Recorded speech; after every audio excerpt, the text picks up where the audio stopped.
Okay, thank you very much for turning up tonight. I'm amazed with the response. We have around 20 people who have responded to the invitation to attend at this elected intending candidates briefing session. My name is Arthur Kyron. I'm the Chief Executive Officer with the City of Canning. I'll be your MC tonight as well. Let me just run through the agenda. I think this is where I press this button. Okay, it works. As you can see up there, there is a welcome from the Mayor. Then I will give a presentation on the City of Canning, covering a number of topics. Then Tony Brown will be talking about the roles and responsibilities of elected members. Tony is the Manager of Governance and Strategy with the West Australian Local Government Association. Chris Avent, I haven't seen Chris for quite a while, since my Claremont days. So Chris is here from the Electoral Commission, WA Electoral Commission, and he's the Deputy Electoral Commissioner, and he will be talking about the election. And with him is Nikki. Is it Nikki? Menshally. Thank you, Nikki. And Nikki is the returning officer for the local government elections. And then there's a presentation from the Deputy Mayor, Councillor Jacobs, Councillor Cunningham. Apologies from Councillor Kunza. I also see in the crowd Councillor Brown, David Brown, and Councillor Patrick Hall, who's waving at me in the distance. Hello, Councillor Patrick Hall. And each of the elected members will give a 5-minute presentation on what it's like to be a councillor and their experiences as a councillor for the last 2 years. And we will open then for question and answer at 7 o'clock if we get there at that time. So please hold your questions till 7 o'clock, and then you can ask me, the Mayor, Deputy Mayor, councillors, any questions relating to the local government and working as a local government councillor. And then we potentially, hopefully, will be closed at 7:15 tonight. Okay. Okay, Donna. Donna's got control over this. Firstly, I'd like to welcome the Mayor, Mr. Paul Ng, to welcome you and to give welcome to country, and then perhaps to say a few words. Thank you, Mr. Mayor. Good evening. And welcome to the City of Canning. I'd like to begin by acknowledging the Whadjuk people, the traditional owners of this land, and to pay our respect jointly to the elders, both past and present. I would also like to welcome Mr. Chris Evans, who is the Deputy Electoral Commissioner from the WA Electoral Commission, and his assistant here, and Mr. Tony Brown from WALGA, who will be presenting to you tonight. I would like to speak about my experience as a mayor for the City of Canning. My role as a mayor has been very challenging. Managing challenging situation most of the time. And for the prospective people or candidates who wish to be a councillor in this very thriving city, I think the most important thing before one really wanted to embark into this position is to ask yourself, can I sincerely give time to the people that I am going to represent? Time is very important. Now you must and willingly give 15 hours to 18 hours of your time every week. Now how does this come about, the 15 to 18 hours? You will be expected to attend 2 to 3 meetings a week in the evening, and each one is about 3 to 4 hours. And as new councillor, you will have certain programs that helps you learn the art to be a good councillor. And imagine if you have 3 evenings, that will be about 12 hours.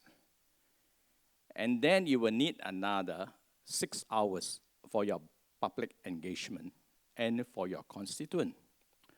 So 15 to 18 hours really is basically the necessity. So if you don't have the time, you are not doing justice to yourself, neither are you doing justice to the people whom you intend to represent, and it's not fair. And there's another important thing is, when we come into the council, we must not have a hidden agenda to grind for certain party, be it a white party, black party, green party, red party, blue party, or rainbow party. We can't help it, but some of us may be affiliated to certain colorful party. But that is your personal view. You should not use that to grind for a purpose for your political master. Then it's very wrong. We are here to serve the community first. We are here to serve the community second. So we are all here to serve the community, nobody else. So be very fair.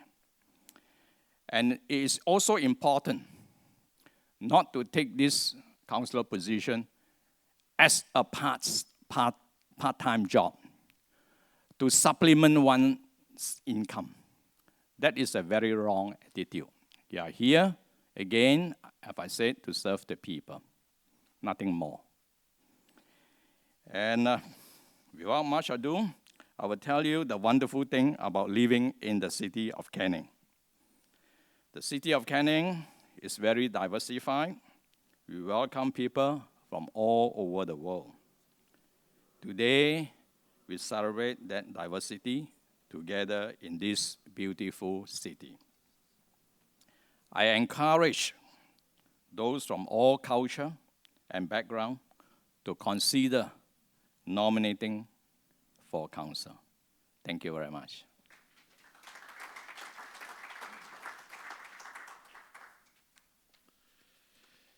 Thank you, Mr. Mayor. I have a few words or presentation to make now. Thank you, Donna. And I'll quickly get into it. Already covered that bit. I think it's important to start off with our future, our city, our future, which is the title we've given to our Strategic Community Plan 2017 to 2027. A number of you may have had input into the surveys, the various forums we ran, the video opportunities to have video interviews. And if you haven't, please get on our website and have a look at the links to our city, our future and our strategic plan, because it sets out our vision. Our vision being Canning, a welcoming and thriving city. And I really like that vision. People always say, oh, the whole vision thing. But quite frankly, this is a positive vision. It says that people are welcome. You are welcome to Canning. We welcome new ideas. We welcome difficult conversations. We welcome diversity. We welcome difference. I mean, for me, the welcoming message is something that we should be espousing throughout Australia and throughout the world in different countries. And in different countries, they're doing it differently. Unfortunately, in some countries, they're closing the doors. But welcoming and thriving city is where we are looking at going as a city. Our city, our future, also identifies a number of key goals. Connect, to have an inclusive, safe and vibrant community. Grow, natural areas where people and wildlife flourish.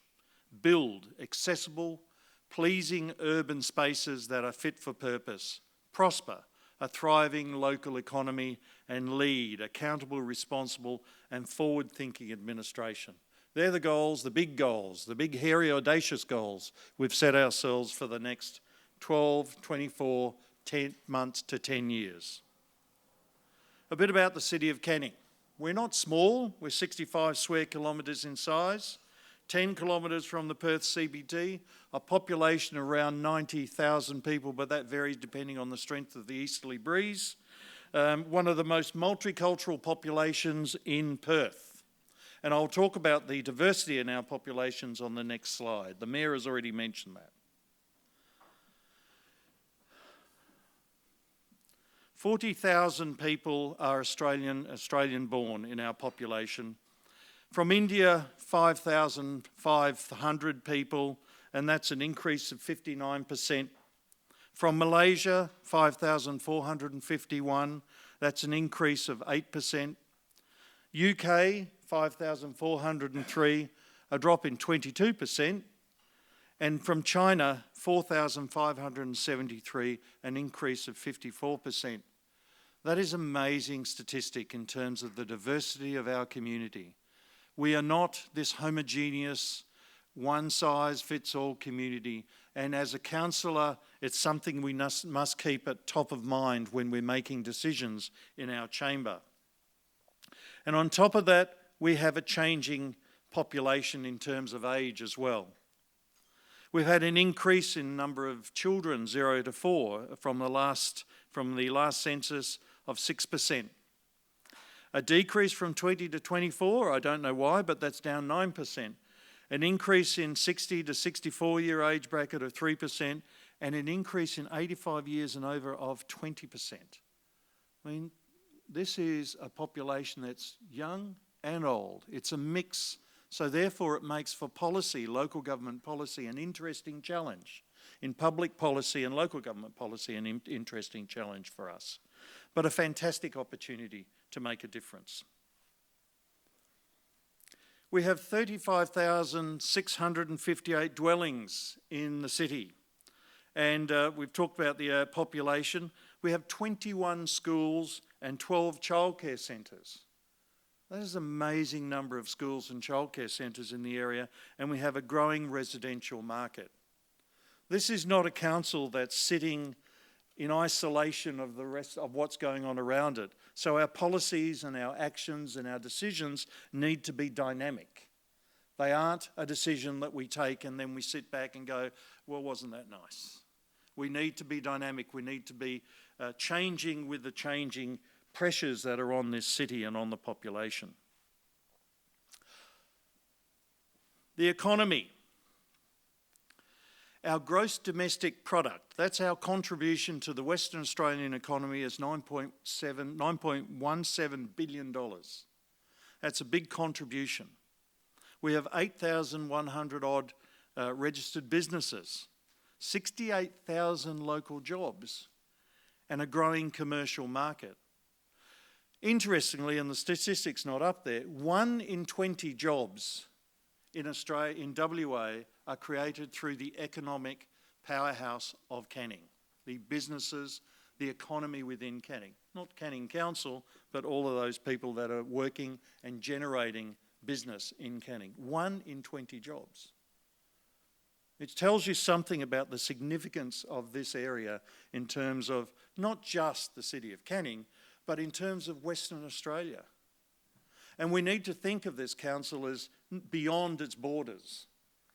Unfortunately, in the past, this council has only thought about itself in terms of what it can do within its borders, but we should be contributing to the regional development in this area. We're the gateway to the Southeast Corridor.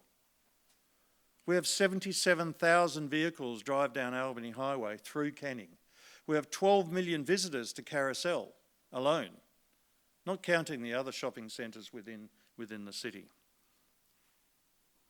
I'm not going to go through all the suburbs, but there are quite a few suburbs within the city of Canning. And some of the most amazing suburbs that I've seen, I've visited, I've spoken with people in those areas, and some passion. some real passion for the area in which you live. This is the map of the city of Canning, in isolation of the rest of Western Australia, of course. But this is the map, this is a shape of the city of Canning. There are 5 wards in the city. At the top is Mason Ward. Then we have Beeloo.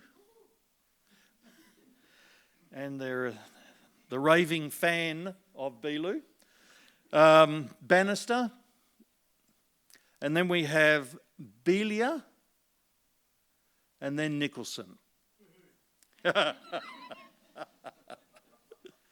So we have 5 wards. Now, I'm not sure what Tony's going to say about your role as a councillor. Although you are elected to the wards, your role is to represent the community of the city of Canning. It isn't just about representing your electors. So I'll leave that to Tony to say, but if he wasn't going to say, he's going to say it now. We have a number of program areas. I call them program areas because I want to go away from the traditional approach of calling them departments or divisions. We're looking at creating an integrated approach to our services to our community. Office of the CEO, which is responsible for leading and positively positioning the city. Canning Community and Commercial. This is the efficient and effective performance of the city and its assets. Canning Environment, building, constructing and maintaining Canning's natural and built environment. And Canning Sustainable Development, planning, major project delivery and place design for an innovative, contemporary, safe and sustainable Canning. They're words. We want to turn those words into actions, and we want to turn them into actions on the ground. There are a number of key projects in the 2016 to 2028. I won't go through them in detail. There's one I'll cover in detail, which will be the city centre, Canning City Centre. We have the Bentley Regeneration Community Hub and Parks upgrade. Roads, buildings and parks. There's new roads and there are renewals. Seven Oaks Street and Welshpool dual carriageways. Ranford Road bus lanes. Shelley Underground Power. Kent Street Weir. Clifton Park change rooms, Technology One, which is a technology system we use to support the work of council, and Learning Cities, which is about transforming how our traditional libraries operate to becoming learning hubs, perhaps business incubators, perhaps places for innovation, perhaps places for startups, new startups. Briefly about the city centre. This is perhaps the largest, and this is the biggest decision I think this council has taken of recent times. There are 3 phases to the city centre. All up, there's a $70 million contribution to the upgrade of the Canning City Centre. First phase, 2017 to 21, 19.7 million. 21 to 24, 29.1 million. And then phase 3, 24 to 28, $20 million. Now this is for roads, paths, waterways, trees, smart technology, to look at the most sustainable approach to developing the city, new thoroughfares, new roads, and new ways of operating in the city. So trying to break up the traditional large shopping centre association we have with the Canning City Centre, to turn it into a main street, where we have diversity of offer for people, where we can attract people to Canning, to stay in Canning and enjoy an experience that most people travel outside of Canning for. They go to Victoria Park, for example, Albany Highway Vic Park, if they want to experience some diversity of choices out there. We want to create that experience within Canning. There are a number of events. Our aim is to bring the community together and celebrate diversity. And we do that through events, our midweek eats, Blessing of the River, carols by candlelight, pretty much the same stuff as some others do. Our New Year's Day fireworks, well, we're quite different in that regard. The Canning World Arts Exchange, Harmony Day, Anzac Day, WA Day, Canning Arts Awards, NAIDOC Week, Friday night movies, and many more. Council has allocated additional funds to these sorts of events for the upcoming year, the next financial year, in order to celebrate the difference and the diversity and the creativity within this community. And I don't know if you've experienced if you attended the recent art awards that were held about 2 or 3 weeks ago. The art awards were amazing. The quality of the work that was done from young people to not so young people, from the visual paintings to sculpture. I mean, that was some of the best art I've seen. We asked the community in our survey, what are the qualities they want in our councillors? And residents want elected members to have integrity and a strong community focus. They want the council to listen actively, be open and transparent, and being kept informed. And the top 8 characteristics are community-focused vision, honesty and integrity, keeping the community informed, listen to the community concerns, being transparent and accountable, reliable, follow through on the promises, competent and effective, and engage and being involved with the community.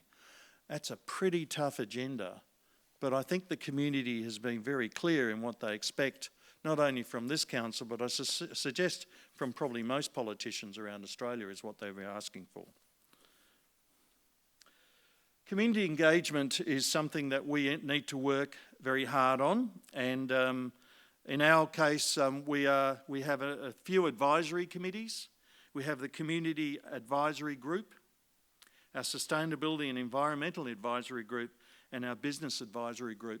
But it's beyond just those advisory groups. We need to establish mechanisms to get real-time feedback from the community.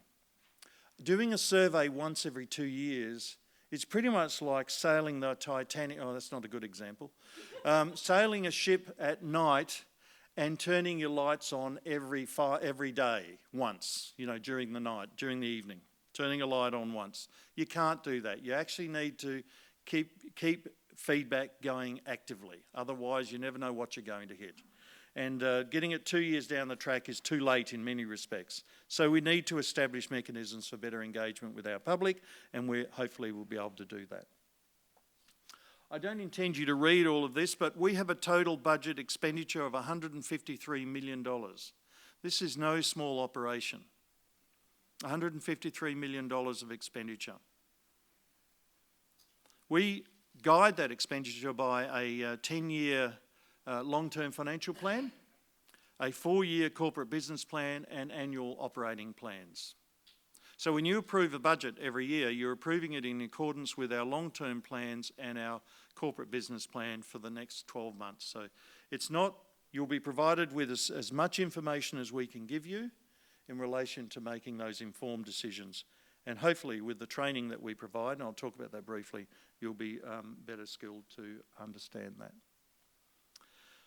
Listen, I'm not going to go through this slide. There are some priorities over the next year, budget highlights in the waste services, security services, leisure, library, and sustainable caring for our environment. A lot of money has been allocated to those areas. It's not probably, I won't go through them. Anyway. Again, I don't expect to go through this, but we have significant assets in this council. We have something in the order of $727.478 million of assets in this council. These are assets that we have to maintain. So when we take decisions in the council, we need to take the decisions for the long term, not the short term. Because if you take short-term decisions, the failure to maintain these assets compounds. And therefore, if they compound, you then face a far greater outlay of funds to bring them up to scratch. So that's the balancing act we have within council. The balancing act between service delivery versus long-term sustainable asset maintenance. Final couple slides. Elected members, when you come on council, we try to create a paperless office. We do that through our iPads that we provide to you and access to what's called the Hub, which is an area that we post a lot of our agendas and information to you. It's only accessible to you. You can't forward it on to anyone else. You can't print off it. It's basically a confidential forum that you have at your disposal. There is also a comprehensive training program provided. My predecessor actually did some fantastic work in the area of training. Financial management, governance, community engagement, planning, customer services, company directors training is available to councillors. Leadership training, asset management and economic development are examples of where you'll be provided with training to assist you in the performance of your duties as a councillor. Now, because this is on the public record, I'm going to let you know how much you get benefits or financial allowances are paid to you. Not all of you will take this amount. It's your choice as to how much you've taken, and the Mayor has not taken his full quota either.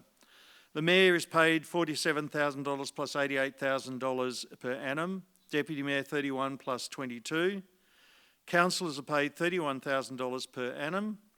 Plus you receive assistance for information and communication technology, an allowance for that. There's a travel allowance paid, and there are other reimbursements for out-of-pocket expenses that are appropriate out-of-pocket expenses. So it's not as if you come to council without any opportunity to receive training or with our opportunity to be reimbursed for your time. But as the Mayor has said, it is a significant commitment of time. I'm not sure I agree with the mathematics that the Mayor has shared with you, but it is a significant amount of time. You will be required to attend at a minimum one council forum a week, but you could be, in some instances, we've had councillors attend 3 and 4 forums in a week. And that is a significant hourly contribution, plus you will have reports to read, and they're not brief reports. A lot of them are quite detailed with appendices, so you need to familiarise yourself with them. There are meeting rules, procedure rules, and there is a code of conduct that you also need to become familiar with, because there is a standard of conduct that is required of you as an elected member, and Tony will no doubt talk about that. I end on the final note. Our vision, Canning, a welcoming and thriving city. Your role is around how you make that happen, how we turn those words into reality, and how we can celebrate the diversity of this community. So thank you very much. There will be questions at the end, so please resist the temptation to ask me one now. I'd like to hand over to Tony Brown. Tony is from the West Australian Local Government Association, and he will talk about the role of WALGA as well as the role of councillor. Thanks, Tony.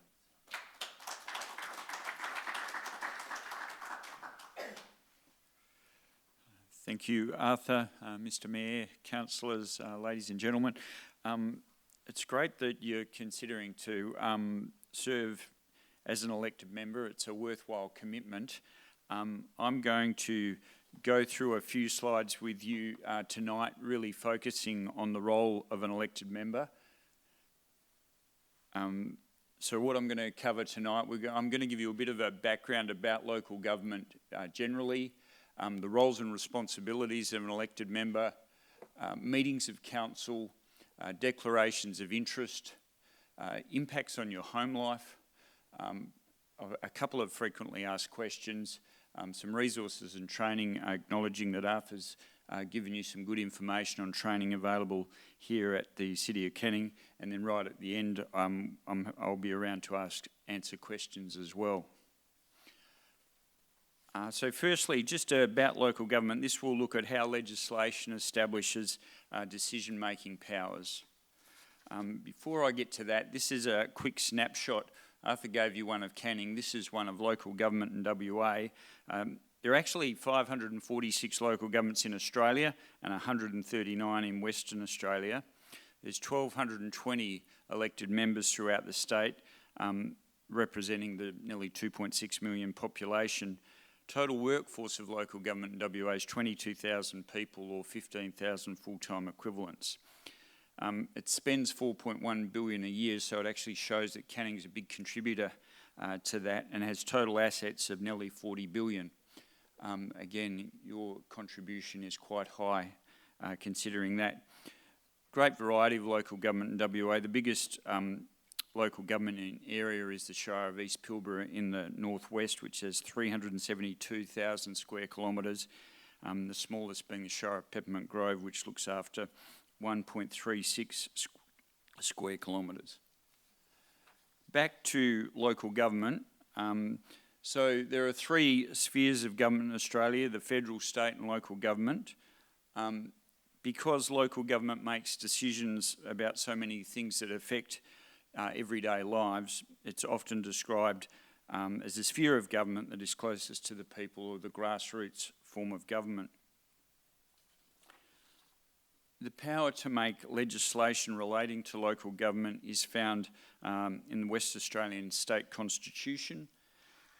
Section 52 of the Constitution Act requires the state legislator to maintain a system of local government and provide it with relevant powers.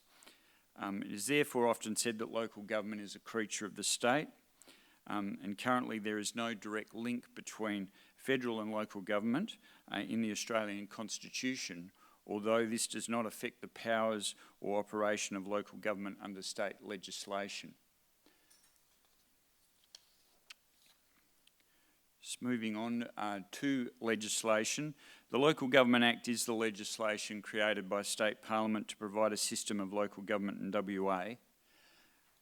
Local governments are created as body corporates with perpetual succession and a common seal, and to be run by elected councils. The Act is a general competence power piece of legislation. This means a local government can do whatever is required to provide for good government of the people of the district, as long as it does not conflict with existing legislation or common law. As a matter of interest, all of the West Australian legislation can be found on the State Law Publisher website, including the latest version of the Local Government Act, if you're interested. Local government provides a diverse range of services, generally falling under the general headings of people, property and regulatory services. In many cases, local government must provide services due to a requirement of state legislation. An example is Planning and Development Act, which relates to town planning matters. There's also waste collection, dog and cat control that you have to do. However, local governments can provide under general competence powers